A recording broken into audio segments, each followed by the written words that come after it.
एक योजना है विश्वकर्मा योजना,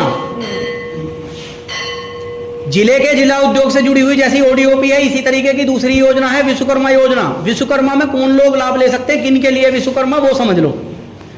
जैसे गांव में कोई लोहार का काम कर रहा है, बढ़ी का काम कर रहा है, चिनाई मिस्त्री का काम कर रहा है, या कोई छोटा मोटा और क्या का काम हो है, दर्जी का काम कर रहा है, नाई का काम कर रहा है, तो वो उसका ओडीओपी की तरह ही विश्वकर्मा योजना का लाभ ले सकता है। विश्वकर्मा योजना में क्या है कि जो एक तरीके से ये समझ लो, जो गांव में बेपढ़े काम करने वाले हैं, पढ़े लिखे कम है, जैसे 8वीं 10वीं है या नहीं भी करी किसी ने पढ़ाई, तो वो विश्वकर्मा में अपना फार्म भर सकते हैं। विश्वकर्मा में उसे जैसे ओडीओपी में सामान मिलता है, इसी तरीके से विश्वकर्मा योजना में सारा सामान मिलेगा। जिस काम का करने वाला उसकी पूरी ट्रेनिंग मिलेगी, पूरा सामान मिलेगा। अगर चिनाई वाला तो चिनाई के सारे औजार, सारा सामान मिलेगा। हलवाई का काम करने वाला तो कढ़ाई, ये तवा, पलटा, चिमटा, ये सारे सामान मतलब उसे हलवाई वाले मिलेंगे। नाई का है तो नाई का सामान सारा, ट्रिमर मशीन होती है और वो कैंची, उस तरह ये सारी चीज उसे मिलेंगी।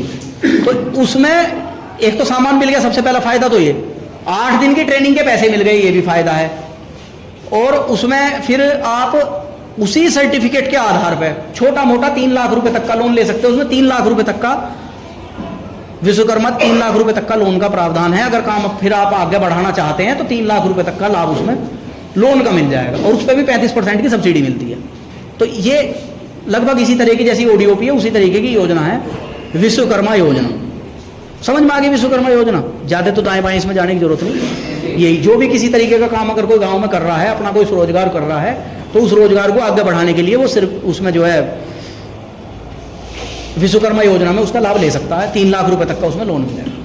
ठीक है, होगी विश्वकर्मा पूरी? बंद कर देंगे।